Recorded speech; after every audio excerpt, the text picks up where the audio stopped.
नमस्कार दोस्तों, मैं अनूप सिंह आज विशेष के इस अंक में आपका बहुत बहुत स्वागत करता हूं। आज हम बात करने जा रहे हैं प्रधानमंत्री मोदी के कुवैत दौरे के बारे में। पिछले 43 वर्षों में किसी भारतीय प्रधानमंत्री का कुवैत का यह पहला दौरा है। कुवैत एक खाड़ी देश है, एक मुस्लिम देश है।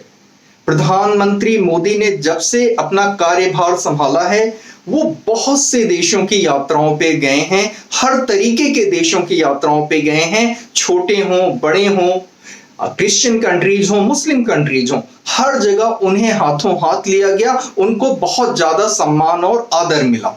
यहां तक कि बहुत से मुस्लिम देश ऐसे रहे जिन्होंने अपने देश का सर्वोच्च सम्मान जो है भारतीय प्रधानमंत्री नरेंद्र मोदी को दिया।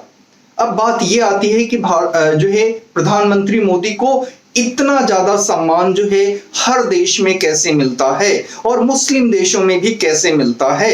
जिस तरीके की भ्रांति या जिस तरीके का एक नैरेटिव भारत में है वो दुनिया में नहीं चलता है, वो फेक नैरेटिव है। भाई प्रधानमंत्री मोदी हिंदू हैं, हिंदू धर्म का पालन करते हैं, हिंदू धर्म की फिलॉसफी पे अपना जीवन जीते हैं। हिंदू धर्म की फिलॉसफी क्या कहती है? विश्व का कल्याण हो, प्राणियों में सद्भावना हो, विश्व बंधुत्व हो। तो इन आदर्शों पे मोदी जीवन जीते हैं, मोदी ऐसा जीवन जीते हैं, उनकी ऐसी विचारधारा है, ऐसी उनकी कार्यशैली है जिसमें सबका साथ और सबका सम्मान सम्मिलित है और विश्व के सारे नेता इस बात को मानते हैं। यही वजह है कि मोदी का सम्मान दुनिया के सभी देशों में बहुत ज्यादा है। मोदी का सम्मान मतलब 140 करोड़ भारतीयों का सम्मान, जैसा कि वो स्वयं भी हमेशा कहते हैं। तो दुनिया को क्या चाहिए? कोई भी मजहब, कोई भी समुदाय, कोई भी धर्म अपने आप में पूर्ण नहीं है या इंसान को पूर्ण नहीं लगता है, हम ऐसा कह लेते हैं। तो जितने भी देश हैं वो सीखना चाहते हैं। सबको पता है कि सनातन धर्म सबसे पुराना है, सबसे पुरातन है, जो सबको साथ लेकर चलता है, जो सबके सम्मान में विश्वास करता है, जो सह अस्तित्व में जो है विश्वास करता है। और मोदी इन सारी मान्यताओं को जीते हैं अपने जीवन में। और ये उनका जीना किसी भी तरीके से जो है बनावटी नहीं है, ये उनके मूल में है, ये उनकी सत्यता है। और सत्य जो है स्वयं प्रकट हो जाता है, दिखता है, उसको दिखाने के लिए उससे किसी को कन्विंस करने की जरूरत नहीं होती है। यही वजह है हर देश में मोदी का इतना सम्मान है, चाहे वो सऊदी अरेबिया हो, चाहे वो यूएई हो, चाहे वो इजिप्ट हो, चाहे वो मालदीव्स हो। ना जाने कितने मुस्लिम देश अब तक भारतीय प्रधानमंत्री नरेंद्र मोदी को 1.5 दर्जन से भी ज्यादा देशों ने अपने सबसे बड़े राजकीय सम्मान से सम्मानित किया है। और इन 1.5 दर्जन देशों में सबसे ज्यादा संख्या मुस्लिम देशों की है। तो जो खरा है, जो है वो दिख रहा है, और जो दिख रहा है उसमें किसी तरीके की कोई भी परेशानी किसी को नहीं है, किसी तरीके की कमी नजर नहीं आती है, किसी तरीके की बनावट नहीं नजर आती है। यही प्रधानमंत्री नरेंद्र मोदी हैं, यही उनकी यूएसपी है। पूरा विश्व, चाहे क्रिश्चियन कंट्रीज हो, चाहे मुस्लिम कंट्रीज हो, चाहे छोटी कंट्रीज हो, चाहे बड़ी कंट्रीज हो, वो भारत से सीखना चाहती हैं। सबको पता है भारत से बहुत कुछ सीखा जा सकता है। भारत एक सनातन और पुरातन राष्ट्र है। भारत का दर्शन ज्ञान से भरा हुआ है। तो यही वजह है। अब बात ये करते हैं कि भाई मोदी की इमेज जो बनाने की या गढ़ने की कोशिश हमारे देश में या विपक्षी दलों ने करी, वो ऐसी कैसे करी जो इससे पूर्णतया भिन्न है।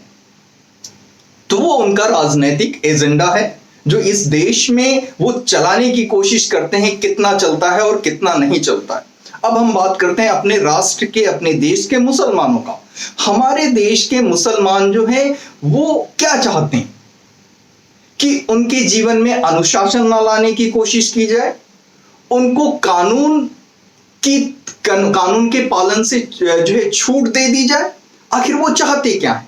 या वो ये चाहते हैं कि जो तुष्टीकरण करेगा उनका, सिर्फ उन्हीं को जो है वो अपना मानेंगे। तो तुष्टीकरण में होता क्या है? तुष्टीकरण में जिन लोगों को, चंद लोगों को 0.00001%, समझिएगा, टिकट मिल जाता है, उनका जीवन स्तर, तो मुस्लिम समुदाय में जो वो मुस्लिम्स हैं उनका जीवन स्तर उठ जाता है। लेकिन शेष मुसलमानों का क्या? आप किसी भी तरीके की रिपोर्ट देख लें, जितने भी जो है कमेटीज गठित की गई, सबका एक तरफ से यही कहना है कि जो दशा है भारतीय मुसलमानों की वह अच्छी नहीं है। अब क्यों अच्छी नहीं? अब यहां तुष्टीकरण को समझिए। यहां तुष्टीकरण यह है कि सिर्फ जो है मुस्लिम होने के नाते मुस्लिम उम्मीदवार को वोट दे देने से मुस्लिम हालात सुधरने वाले नहीं हैं, या ऐसी पार्टियां जो तुष्टीकरण को आगे लेकर के चलती हैं उनको वोट देने से मुस्लिम्स के हालात सुधरने वाले नहीं हैं। इससे तो सिर्फ उसके हालात सुधरेंगे ना जिसको पार्टी से टिकट मिल गया और जो कोई मंत्री पद जिसको मिल गया, शेष मुसलमानों का क्या? तो यहां पे ये बात समझने वाली है। मोदी ने शुरुआत से कहा सबका साथ, सबका विकास, सबका विश्वास, सबका प्रयास, और उन्होंने वो दिल से कहा और किया। मोदी राजधर्म का अक्षरशः पालन करने वाले हैं। वह राजधर्म जो हमारे दर्शन में है, हमारी फिलॉसफी में है, ये समझने की जरूरत है। अब एक और एंगल ले लेते हैं भाई पाकिस्तान का। पाकिस्तान हमसे क्यों खफा है? भाई पाकिस्तान सारे मुस्लिम राष्ट्रों में जाता है और कहता है मैं मुस्लिम राष्ट्र, आप भी मुस्लिम राष्ट्र, आप हमें पैसे की मदद करिए। सिर्फ मुस्लिम राष्ट्र होने से आपके अंदर कोई गुण नहीं है, कोई अच्छाई नहीं दिखती है, उनको कोई भविष्य नहीं दिखता है आपके साथ जुड़ के काम करने में, तो कोई भी मुस्लिम देश आपको कब तक मदद देगा पैसे की? तो सिर्फ इस आधार पे कि मैं मुस्लिम देश हूं, आप मुस्लिम देश हैं, तो मुझे मदद दीजिए, तो इसमें उन्हें लालच दिखता है। जो संपन्न मुस्लिम देश हैं उन्हें पाकिस्तान की इस बात में लालच दिखता है, इसमें उनको कोई ठोस धरातल नहीं दिखता, कोई सच्चाई नहीं दिखती, उनका मन खिन्न हो जाता है। अब वो उसको मदद करने से इनकार कर देते हैं या इतना दिल खोलकर मदद नहीं करते। बहुत दिनों तक देखा पाकिस्तान को। तो जो शख्स खरा शख्स को, खरे शख्स को पहचानता है, खरे सोने को पहचानता है, वह मोदी को पहचानता है। इसीलिए सारे मुस्लिम राष्ट्र मोदी को पहचानते हैं, मानते हैं, उनका सम्मान करते हैं, उनका आदर करते हैं। हमारे देश के मुसलमान, उनको कानून से छूट दे दी जाए, उनको अपने कानून लाने का अधिकार दे दिया जाए। अब आप एक बात बताएं, जो तबलीग है वो बड़े बड़े देश जो हैं, मुस्लिम देश है, वहां पे बैंड है। हमारे यहां तबलीग चलती है, तबलीग जमात है एक। बड़े बड़े देशों में जो है ट्रिपल तलाक बैन है। हमारे देश में आजादी के 70 साल बाद तक चलती रही, ये तो मोदी ने आकर के उसे हटाया। तो हमारे देश में, ऐसे सहिष्णु देश में, ऐसे सर्वधर्म संभाव के देश में रहते हुए भी मुस्लिम अपना एक अलग एजेंडा लेके चलते हैं। मैं सारे मुस्लिम्स की बात नहीं करता, जो उनकी रहनुमाई का दावा करते हैं, उनके वेस्टेड इंटरेस्ट होते हैं, यह बात है।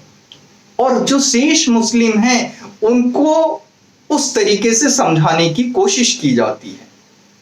तो ऐसी आशा करते हैं कि मोदी का कुवैत का यह दौरा बहुत ही सफल दौरा होगा। जो कुवैत में भारतीय समुदाय है वो बहुत प्रफुल्लित है, बहुत आनंदित है और बड़ी उत्सुकता के साथ जो है वो भारतीय प्रधानमंत्री का कुवैत में जो है आने का इंतजार कर रहे थे। हफ्तों से उनके सम्मान के लिए जो है उनको वेलकम करने के लिए, स्वागत करने के लिए तैयारियां चल रही थी। और जब आज मोदी कुवैत के धरती पे लैंड करते हैं तो उनके चेहरे की खुशी देखने वाली होती है, जो भारतीय प्रवासी कुवैत में रहते हैं। और यह खुशियां हम सब ने देखी हैं।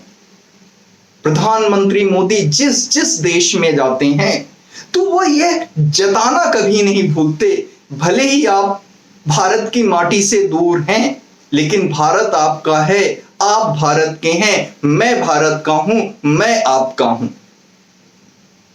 और जिस तरीके के आत्मविश्वास और सम्मान उनके हृदय में भर जाते हैं मोदी के इस जेस्चर से, इससे पहले किसी भी पूर्ववर्ती प्रधानमंत्री या नेता ने भारत में ऐसा नहीं किया।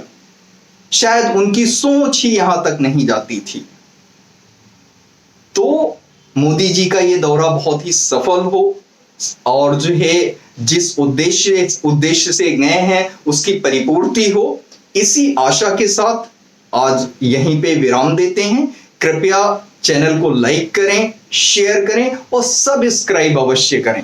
मैं चैनल पे नया हूं तो कृपया सब्सक्राइब अवश्य करें। मिलते हैं फिर अगले अंक में, तब तक के लिए धन्यवाद। जय हिंद, जय भारत।